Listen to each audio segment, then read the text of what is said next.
tandem in Baler at walang kupas ang chemistry ninyo. After all these years, how was it working with Meko? You slightly touched on this kanina. Sinabi mo it's always easy to work with Jericho. I think it helps na parang doing this story kasi it's very apt for where we are in our lives also versus if we were to do this when I met him, I don't know ilang years na yun, almost 18 years ago, it would have been hindi kami bagay to portray these roles versus where we are now. I feel like it was the perfect timing. Kumbaga, kismet yung nangyari kasi ang daming pinagdaanan ng script, ang daming pinagdaanan ng cast din. Yeah. So I guess being able to work with Jericho, I feel like it was probably really meant to be. And he's always so easy and giving as an actor, as always. So was very happy to reunite with him for this project specifically. On Jericho's side naman, ikaw naman, Jen. Jericho, ikaw naman. Siyempre super kilig lagi to work with Anne. Okay. In a lot of ways kasi she has the right energy for every kind of project, whether it be something fun, heavy like action, ganyan, and love story. Every time I see her, sabi ko, "Uy, guest mo naman ako sa Bypass, kahit mag-cameo lang ako," parang ganun. But it never happens. But ever since we worked on Green Rose and Baler, it always felt like there was, parang hindi siya tapos eh. Parang hindi tapos yung kabanata. So, I just a little I watched their movie, Saint Naya, and namamatay ako sa inggit. And I was like, I need to be in that film. Ako yung film na yan, nakasama sa film na yan. Until one day, it really happened now, and I'm so grateful. Nervous lang kasi si Anne mabilis kumilos. So, sa set, palagi siya nauuna sa set.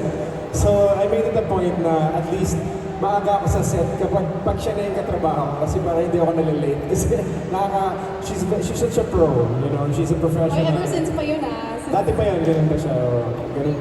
Yeah, Green Rose pa lang nandiyan na sa set yan, bago lahat ng artista. But yeah, I love working with her. She's light and she got everything about the story. No need to explain. She had her input. Lahat nung pwede niyang ilatag na experience and the idea na was on the table. She's the type of actress that brings something to the table. So, tapos ang boxing. It's easy. Sa galing mo, Ana, juggling a lot of things all together. All your projects na binubuo.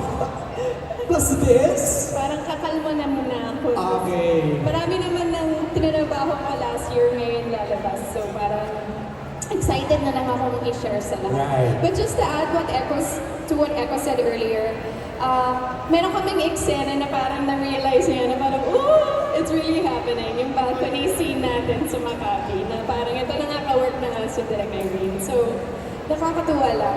It happened all at the right time and now it's going to be shared with everyone at the perfect time. Exactly. February 11. Direct sa sobrang galing nitong dalawang to, lagi bang take one? Ayan. Hello. Oo, take one. Tsaka, ayoko maraming take eh. Sila nga yung nanghihingi pa ng another take. Tapos, ano rin, kasi one camera kami eh. No way. Yes, naka one cam kami. So, challenge siya sa kanila rin. So, it was really, One take lang talaga dapat. Does it feel good doing a take one lagi? Na parang na-nail niyo na kaagad yung scene? What direct wants, what you want? Hindi. Kasi kahit isa na, hindi, ganda na, okay na yun. As an actor, you always leave room to give more or... Sometimes you warm up. But then, there's also times naman na parang hindi. Oo, parang okay siya. Ito na yun talaga. So, yeah, depends. Pero, yun yung maganda. Well, kasi kami ni Anne, kilala niya na ako. Alam niya, mahihain ako. Okay. So, nakikita niya ako kapag kausap ko yung DOP. gusto niya pa ng isa, ayaw niya lang sabihin. Siya na yung nagkasalita, yung DOP na yung nagkasalita. Ako, titignan ko siya, tapos direct isa pa Alam mo na eh. Jericho, ikaw, take one, how does it feel? Nailing it on first take. Siyempre, nakakakilig pag nakukuha mo kaagad sa ano. But it's also a good exercise kasi as an actor to trust kung ano yung binigay mo dun sa scene. And the director, you trust the director when she says, he or she says, no, this is good. Trust the DOP, no, it was good. Parang ganun. Hindi siya katulad ng TikTok na pwede mong ulit-ulitin na maraming time. Parang ganun, diba? So this one, you kind of like leave room for when you watch the movie. Okay. Diba na, ay, naku yun na, diba? So, yeah, it's a trust thing. But syempre, masarap na may take 2, take 3, pero at least it's there. But if she says, good na yan, then you trust You it. trust the director.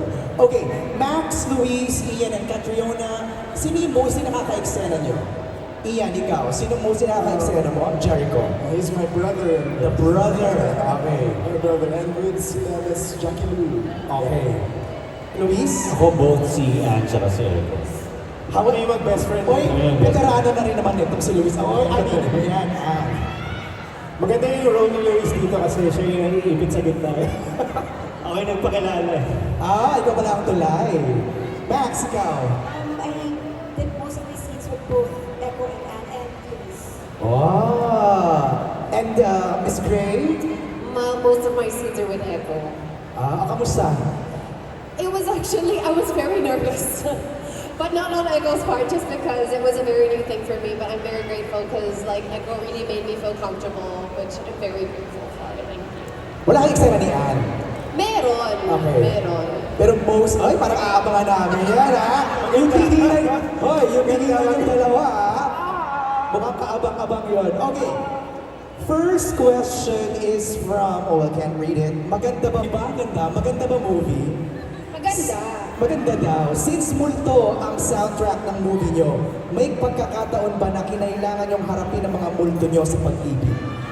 Grabe naman yung unang tanong. Yung unang tanong, maganda ba yung movie? Maganda tong movie na to kasi nag-i-English kami dito eh. Ay nako, English. Anne. Oo, medyo taglish siya dito, medyo may English, kaya kung ayaw nyo, hindi mo kayo manood.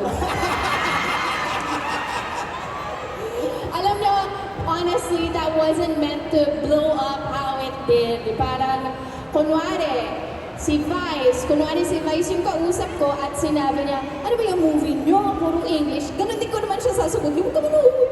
Ganon lang yun. It wasn't meant to be like a Super pataray. mataray. Parang ganon lang, hindi mo ka manood. Ganon lang yun. Okay, meme nyo na ha, sinabi na niya.